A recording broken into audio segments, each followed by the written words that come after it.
राहुल गांधी की भारत जोड़ो यात्रा अब अंतिम चरण पे है और बजट को लेकर जम्मू कश्मीर को बहुत उम्मीदें हैं केंद्र सरकार से। कश्मीर में पीला पंजा अपना रंग दिखा रहा है, अब जम्मू में क्या रंग दिखाएगा ये तो अब समय बताएगा। जी आज सड़कों पर उतरे आंदोलन कर्मचारियों पर पुलिस ने बल प्रयोग किया। जी रंगीन खबरों की परत दर परत खोलता है तबसरा। थोड़ा बयां करता है खबर के पीछे की कहानी। तीर पंचाल से सब कुछ दिखता है।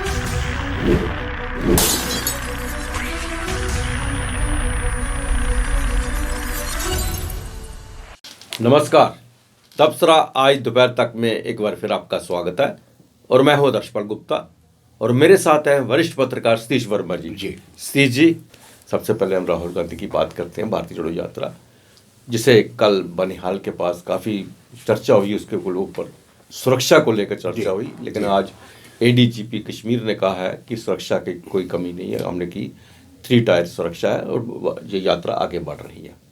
और आज कश्मीर के बड़े नेता पीडीपी की महबूबा मुफ्ती, उनकी बेटी, उनकी माता और उमर अब्दुल्ला, ये सब साथ थे और यात्रा जो है काफ़ी आगे निकल चुकी है। और कल लग रहा है ये कल यात्रा जो है श्रीनगर पहुंच जाएगी और प्रोग्राम के मुताबिक एक दिन वहाँ रेस्ट करने के बाद फिर वो झंडा फहराया जाएगा और राहुल गांधी की एक स्पीच होगी जो इसका यात्रा के बारे में वो विस्तार पूर्वक अपनी इस पूरी यात्रा कन्याकुमारी से लेकर जो कश्मीर तक आए हैं उस पर बातचीत करेंगे। नहीं, बिल्कुल आपने ठीक कहा। देखिए, मुझे डॉक्टर फारूक अब्दुल्ला का वो कोटेशन याद आती है जब लखनपुर यात्रा पहुंची थी। उन्होंने कहा था कि हमने सुना है कि कभी सदियों पहले शंकराचार्य, आदि शंकराचार्य वहाँ से कन्याकुमारी से कश्मीर आए थे और दूसरी बार मैं अपने जीते जी राहुल गांधी नाम के शख्स को देख रहा हूँ जो कि वहाँ से कन्याकुमारी से कश्मीर के लिए आ रहे हैं। मैं समझता हूँ कि देखिए, हालांकि हर दल को अपनी बात कहने का अधिकार है, वो चाहे कांग्रेस हो, बीजेपी हो या दूसरे राजनीतिक दल हो, लेकिन उसका कॉज देखा जाना चाहिए।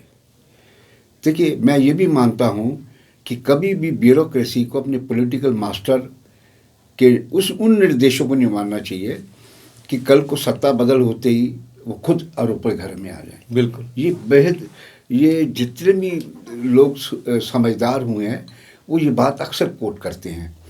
कल की अगर सुरक्षा को लेकर विवाद की बात करें, मुख्य धारा के मीडिया की तुम बात करेंगे नहीं, चूँकि उनके बारे में सर्वविदित है। अगर हम सोशल मीडिया कल यही बहस चल रही थी कि आखिर इतनी बड़ी चूक कैसे हो गई। अगर पुलिस ये कहती है कि हमें अनुमान नहीं था कि इतने लोग आ जाएंगे, घाटी एक ऐसी जगह है हमारे समूचे देश में या नॉर्थ ईस्ट का इलाका जहाँ केवल पुलिस की खुफिया एजेंसी नहीं है, वहाँ सेना की भी है, अर्धसैनिक बलों की भी है, स्टेट एडमिनिस्ट्रेशन की है, तमाम एजेंसियाँ वहाँ का अपना अपना एक नेटवर्क है। ये बड़ा हास्यास्पद लगता है कि पुलिस का एक अधिकारी ये कह दे कि हमें ज्ञान नहीं था कि कितने लोग आ गए।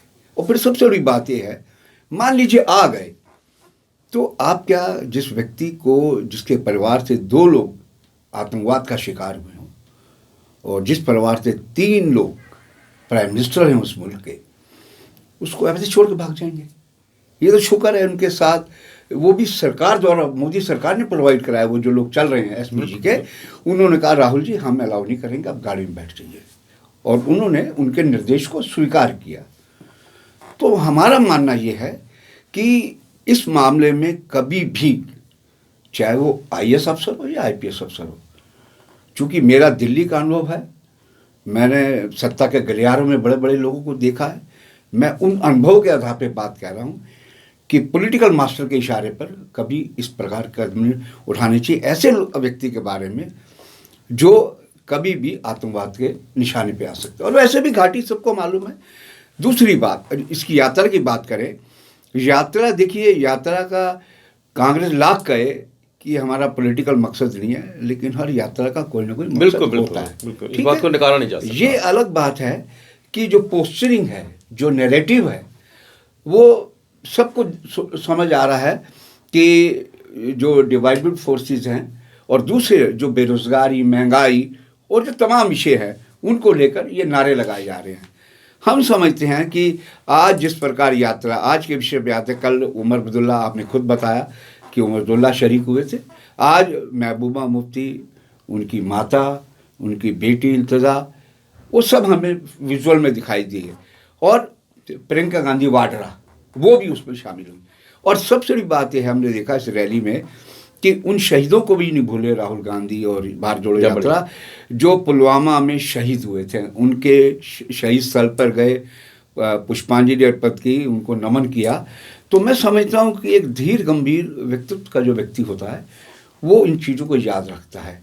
और हम समझते हैं, जैसा आपने कहा कि यात्रा कल पंथा चौक श्रीनगरी मानिए, ठीक है ना, वहाँ से वो नेहरू पार्क जाएगी। नेहरू पार्क डल के पास का इलाका है। तो मैं समझता हूँ कि और परसों जिसका आप जिक्र कर रहे हैं, उस समय जो इन्होंने 17 दलों के नेताओं को जो निमंत्रित किया है, अब देखना पड़ेगा उन 17 में से कितने लोग पहुँचते हैं, क्योंकि विपक्ष में भी सबके अपने अपने सुर हैं। हाँ। और यही वजह है कि विपक्षी एकता में ये सब चीज़ें आड़े आ रही। हर आदमी का अपना एजेंडा है, अपनी ईगो है। और लेकिन हम ये जरूर कहेंगे कि कश्मीर में जिस तरह फारूक अब्दुल्ला लखनपुर पहुँचे, उमर अब्दुल्ला कल थे, ये क्या नाम है, पुलवामा में उससे पहले शामिल हुई महबूबा और उसके परिवार के लोग। केवल ये नहीं, हम कश्मीरियों को सुन रहे थे अलग अलग विजुअल में, मेन स्ट्रीम के भी है, न्यूज़ 24 दूसरे चैनल भी, लेकिन उनकी बातों को बड़े गौर से सुनने वाली बात थी। वो बता रहे थे कि हमें क्या तकलीफ़ है।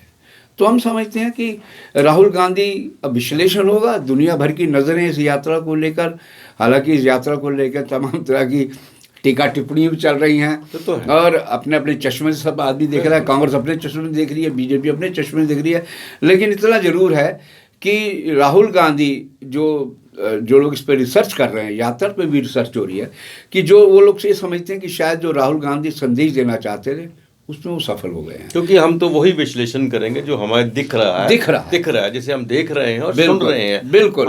हमें इससे कोई पॉलिटिकली कोई मकसद नहीं है कि इनको ये पॉलिटिकली यात्रा है या नहीं है, क्योंकि हम हर रोज की जो चीज़ है बिल्कुल वो दर्शकों के सामने ला रहे हैं। हर रोज जो हो रहा है उसके बारे में बातचीत कर रहे हैं। जी, बजट में आने वाला है और जम्मू कश्मीर की निगाहें इस बार केंद्र सरकार पर लगी हुई हैं कि जम्मू कश्मीर के बारे में किस तरह का बजट होगा, जम्मू कश्मीर को इसको क्या लाभ मिलने वाला है। हालांकि प्री बजट कुछ मीटिंग्स भी हुई हैं और कुछ बातें भी हुई हैं, लेकिन अभी भी चूँकि पहले हमारा बजट यहाँ से होता था, अपनी असेंबली से होता था, बिल्कुल, अब तो पार्लियामेंट से बजट हमारा आएगा। और कितने हमारे रिप्रेजेंटेटिव जो हैं वहाँ पे हमें रिप्रेजेंट करेंगे, ये बात सामने आएगी। नहीं, बिल्कुल। देखिए, मैं चूँकि मेरी एक कर्म भूमि है, मेरे बड़े सेंटिमेंट्स हैं जम्मू कश्मीर के, जम्मू के साथ खास तौर से। और मैं जब देखता हूँ लोगों को आंदोलन करते तो मुझे बहुत तकलीफ़ होती है। वो नौजवान जिनके माँ बाप कहाँ से कर्ज लेकर कैसे गुजारा करके उन बच्चों को पढ़ाते हैं, और वो नौकरियों के लिए बेचारे, उनकी नौकरी जब एग्ज़ाम होते हैं पेपर लीक हो जाते हैं, स्कैंडल हो जाते हैं। तो मैं समझता हूँ जिस प्रकार कुछ गृहिणियों की बात सुन रहे थे, वो कह रही थी कि चूँकि गृहिणी के लिए सबसे ज़्यादा मुसीबत होती है, पति तो कमाता है लेकिन रसोई चलाना सबसे बड़ी चैलेंजिंग काम होता है। उनका कहना था कि कह भी रही हैं कि गैस के दाम कम होने चाहिए, और जो हमारी रोज़मर्रा के इस्तेमाल में दालें हैं, आटा है, इनके दाम भी नियंत्रित होने चाहिए। चूँकि एक गरीब आदमी के लिए जो कहा जाए कि लो मिडिल क्लास है, एक अपर है, एक लो मिडिल क्लास के लिए आज के दौर में गुजारा कर पाना बड़ा मुश्किल है। और हम देख रहे हैं कि किस तरह हमारा शहर जो जम्मू मंदिरों के शहर के नाम से जाना जाता है, अभी भी जाना जाता है, लेकिन वो एक आंदोलन का शहर के रूप में उसको एक नया तमगा इसलिए मिल रहा है कि उन आंदोलनकारियों की बात कोई सुनने को तैयार नहीं। आंदोलनकारियों की आपने बात की है तो आज जम्मू में इन्हीं का दिन था जी। आज सुबह PHE एम्प्लॉइज़ जो हैं उन्होंने बहुत बड़ा आंदोलन किया। उसके बाद रहबरे खेल जो है उनके जो टीचर्स हैं उन्होंने आंदोलन किया, और PHE एम्प्लॉइज़ ने पहले ही कह रखा था 28 को हम बहुत बड़ा आंदोलन करेंगे, और वैसा ही आंदोलन किया। और पुलिस को बल प्रयोग करना पड़ा क्योंकि वो तभी के पुल को बंद करना चाहते थे, रास्ता रोकना चाहते थे, पुलिस ने रोकने नहीं दिया, लाठीचार्ज वगैरह भी हुआ। लेकिन असल में जो मुद्दा ये है कि ये सब चीज़ें तो कानून व्यवस्था को करने के लिए उन्होंने करनी ही थी, वो तो होना ही था। मसला आता है कि कब तक ये आंदोलन करते रहेंगे, इनका कोई हल तो निकलना चाहिए। बात कह देते हैं, बात आते हैं, आश्वासन दे जाते हैं, बड़े बड़े नेता आते हैं, यहाँ तक कि इस बार एलजी साहब ने भी कहा है कि इन सब के लिए रिपब्लिक डे की स्पीच में कि कोई इनका हल निकाला जाएगा, लेकिन कोई भी इनके सामने पिक्चर जो है, सामने सॉलिड जो चीज़ सामने नहीं आ रही है, इसलिए ये हर बार चेतावनी देते हैं फिर आंदोलन पे आ जाते हैं। देखिए अदर जी, हम पीपी न्यूजीलैंड पे इस विषय को लेकर कई बार चर्चा कर चुके हैं कि कोई भी स्टेट हो, कोई भी मुल्क हो, अगर वहाँ लोकतांत्रिक एक लोकशाही सरकार होगी तो नेताओं को चिंता अपने वोट बैंक की होती है। ये तो है। नौकरशाही अपने स्टाइल से चलती है, उनको परवाह नहीं होती। वो क्या कहेंगे, यहाँ से ट्रांसफर करके आप दूसरा कर देंगे, उनका क्या बिगाड़ लेंगे। क्योंकि हम समझते हैं कि नेता के ऊपर आप चाहे लाख तरह के इल्ज़ाम लगा दें, उनको अपने वोट के लिए अगर उसको भी हटा दिया जाए, एक दिल के कोने में एक मानवीय भाव होता है। नहीं, वो जिस पृष्ठभूमि से आते हैं वो सोचते हैं नहीं मैं भी इंसान हूँ, वो भी इंसान है, कल फिर आम जिंदगी जीनी है नहीं लोगों के साथ, जीनी है।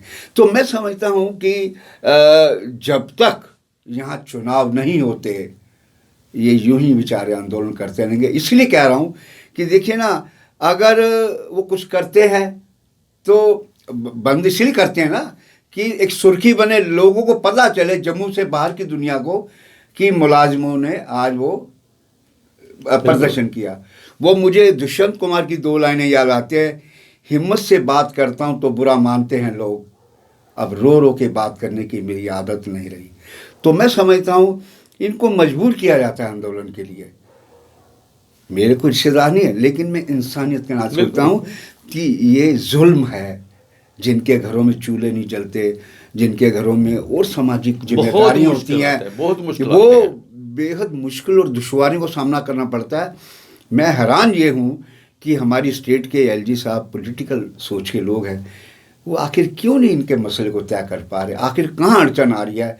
हम एक ये भी चीज देख रहे हैं, मसला तो है ना, चाहे किसी भी सरकार का दिया हो, हाँ, लेकिन बार बार हम ये हल तो करना पड़ेगा पिछली सरकारों ने दिया और पिछली सरकारों का नाम लेके उनको वहीं पे टाल नहीं सकते ना, अगर उसका हल। अच्छा, पिछली सरकार में वो खुद भी शामिल रहे हैं पीडीपी के साथ, बीजेपी वाले, अब ये क्लीन चिट तो नहीं मिल सकती ना इनको। अच्छा, मान लिया पिछली सरकार ने उनको रोजगार ही दिया था ना, हम कहते हैं आप जिनका मर्जी उन पर इल्जाम लगाए, लेकिन रोजगार तो दिया उन्होंने, वो आज सड़कों पे हैं। तो मैं समझता हूँ उपराज्यपाल साहब की हमने हमेशा अपने कार्यक्रम में इसलिए तारीफ की है कि वो एक पॉलिटिकल फिगर है, उनको देखना चाहिए, सारा कुछ नौकरशाही के हवाले नहीं करना चाहिए। नौकरशाही अपने चश्मे से देखती है, पॉलिटिकल फिगर अपने चश्मे से देखती है। तो ज़रूरी है कि कौन लाठी खाना चाहता है पुलिस की, मुझे बताइए ना, कौन चाहता है कि केस बने और मैं जेल में जाऊँ। ये मजबूरी करा रही है उनको, अगर सिर्फ इसलिए कि ध्यान आकर्षित हो कि हाँ भाई आंदोलन कर रहे हैं, हमारी मांग जेन्युइन है। तो हमको इनको इनक्रेज नहीं कर रहे कि ये सड़कें बंद करें, हम केवल ये कह रहे हैं कि उपराज्यपाल साहब इनको बुलाइए, कोई मध्य मार्ग निकालिए, 2 कदम ये भी पीछे रहे, 2 कदम आप ही आप गढ़, मिल मिला के एक सामूहिक कोई एक मुश्त रास्ता निकालिए ताकि ये अपने घरों में चैन से जाके रह सके। सी जी, कश्मीर में तो पीला पंजा अपना रंग दिखा रहा है जी। अब जम्मू में सबकी निगाह हैं जी कि जम्मू में ये पीला पंजा कब चलेगा, क्योंकि एलजी साहब ने जैसे कहा है कि बड़े बड़े मगरमच्छों को छोड़ा नहीं जाएगा जी। और जिस तरह से कश्मीर में उन्होंने सबसे पहले बड़े बड़े मगरमच्छों पर हाथ डाला है, तो यहाँ के बड़े बड़े मगरमच्छ सटपटा रहे हैं इस वक्त। बिल्कुल बिल्कुल। देखिए, आज जो वित्त मंत्री रहे पीडीपी भाजपा गठबंधन सरकार में डॉक्टर हसीब देराबू, कहते हैं, क्लेम किया जा रहा है कि उनके पास कई कनाल ज़मीन थी, वो रिट्रीव की गई है, छुड़वाई गई है। तो आपने बिल्कुल लाख टके का सवाल किया है कि आखिर उन बड़े महलों वालों की तरफ नजर इनायत कब होगी पीले पंजे की, कि जिन्होंने करोड़ों रुपए मूल्य की सरकारी ज़मीनों पर कब्जे कर रखे हैं। जब रोशनी पे कारोबार हो, रोशनी इधर भी पड़नी चाहिए, ये नहीं कि सिर्फ कश्मीर की तरफ रोशनी पड़े। तो और दूसरी बात हम ये भी कहना चाहेंगे, जैसे खुद उपराज्यपाल ने कहा कि जो गरीब आदमी हैं उनको नहीं छेड़ा जाएगा, लेकिन जो जानकारी मीडिया में आ रही है गरीब आदमी को भी छेड़ा जा रहा है। तो गरीब आदमी कैसे अपना एक छत बनाता है, कहाँ से पैसे लाता है। तो हम समझते हैं कि इंसानियत का भी तकाजा है लेकिन अगर हाथ डालना है तो मगरमच्छों पे। आपने सही कहा कि रोशनी की जो नजर है, किरण है, वो कश्मीर में। हाँ। कहते हैं ना, महात्मा गांधी ने कहा था कि रोशनी की किरण मुझे बिल्कुल। कश्मीर से नजर आई, लेकिन इन मामलों में हमेशा रोशनी की किरण जम्मू में ही नजर आती थी और पहली बार जो कश्मीर में नजर आ रही है। पहली बार कश्मीर मतलब बड़ी देखने वाली बात है। और साथ में दूसरी बात यह देखिए ना, हम फिर एडवोकेट शेख शकील अहमद का जिक्र करेंगे, क्योंकि उन्होंने PIL बहुत लगाई हैं, वो अक्सर लगातार इस विषय को ले रहे हैं। तो मैं समझता हूँ कि उपराज्यपाल साहब को ये भी देखना चाहिए, मॉनिटरिंग करनी चाहिए कि ये पीला पंजा आखिर इधर कब मुड़ेगा। ये था तबसरा आज दोपहर तक का। बाकी खबरों के लिए आप देखते रहें PP न्यूज़ लाइव। नमस्कार। नमस्कार।